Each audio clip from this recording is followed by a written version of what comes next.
Good evening. I'm Bicycle Safety Ryan, and I'm here to talk to you today about bicycle safety.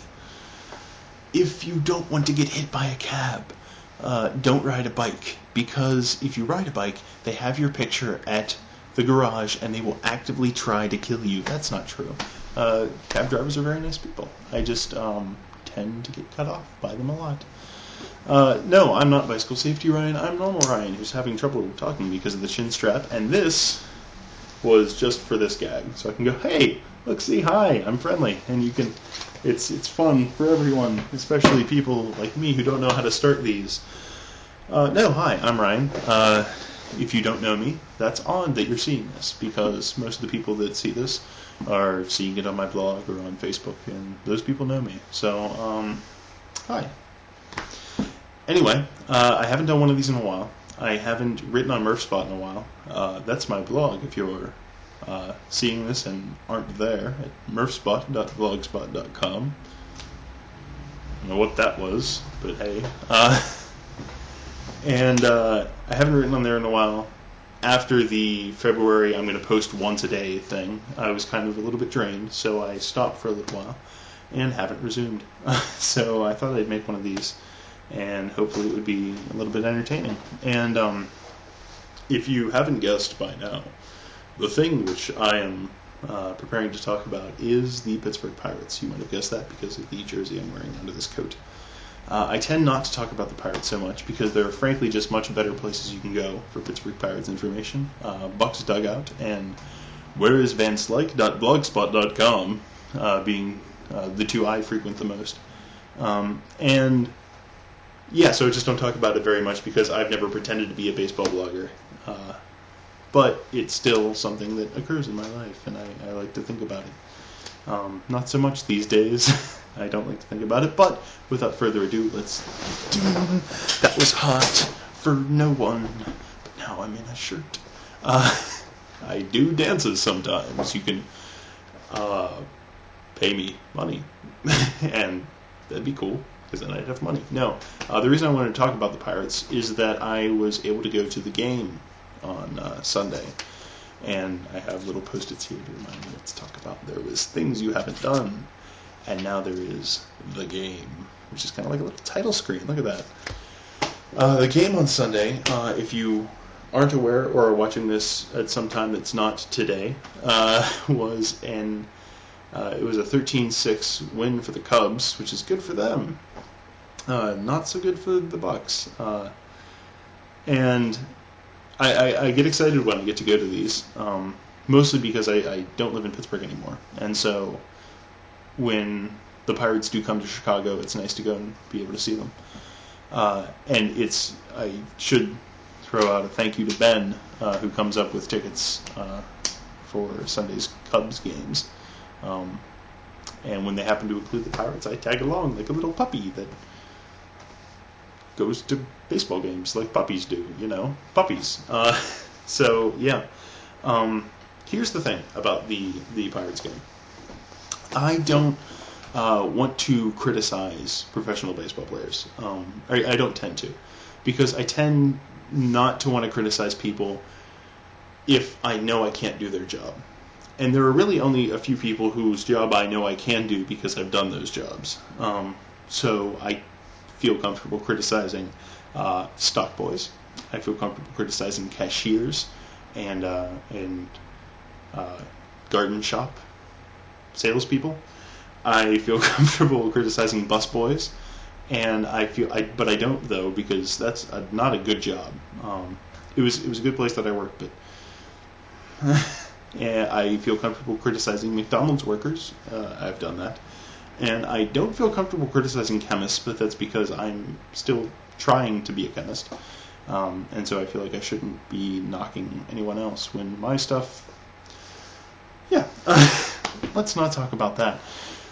So anyway, the point is, I don't feel comfortable criticizing professional baseball players and commenting on how they do their jobs. But Adam LaRoche needs to do his job better.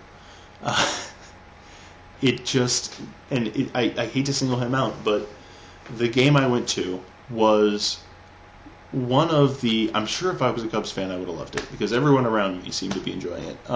It was just very uninspiring. And I don't mean that all baseball games need to be straight out of a movie, but trying should be something you do.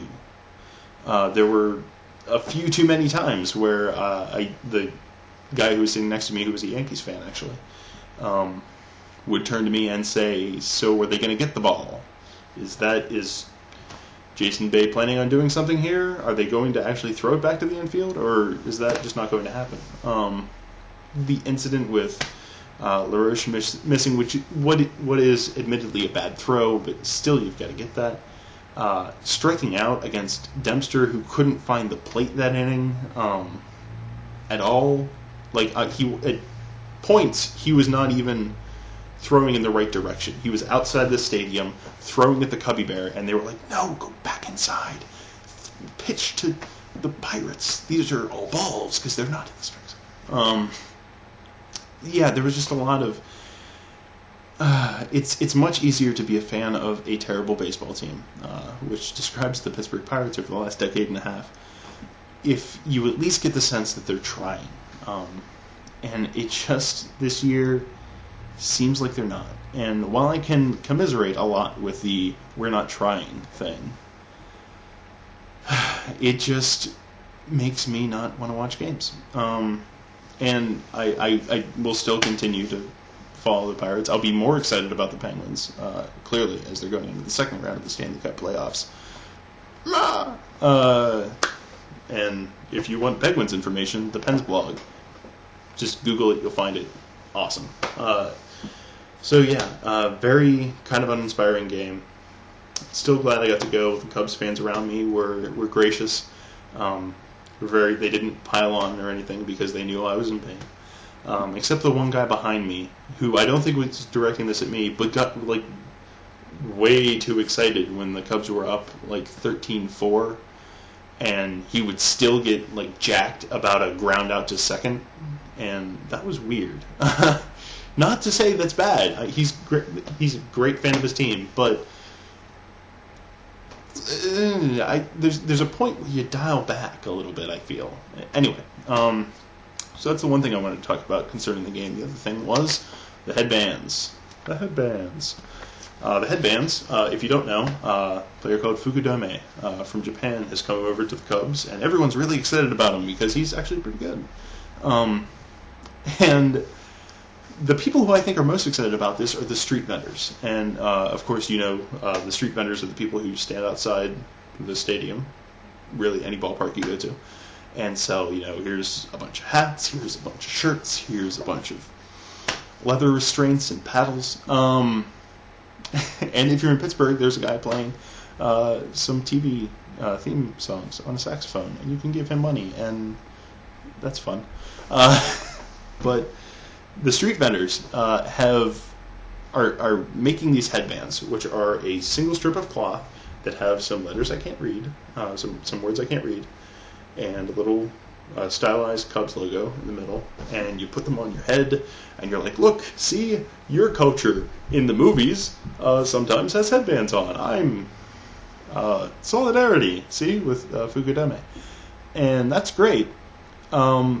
But I think if the whole chemistry thing doesn't pan out, if there's any chance I can take a sheet, silkscreen it, which I learned how to do in my high school Viscom class, silkscreen it, cut it, and then sell it for, they've got to be maybe 5 cents to manufacture, and I wasn't even sure how much they were selling for, but everyone was buying them. So if the chemistry thing doesn't work out, I'm pretty sure I'm going to go be a street vendor, because that seems like where the money is. That's basically all I have time to talk about today. I could tell you about my other exploits, about the motorcycle and how I jumped it over the pool of Austrian synchronized swimmers, or the vault I have with gold coins that I swim around in, because I'm Scrooge McDuck.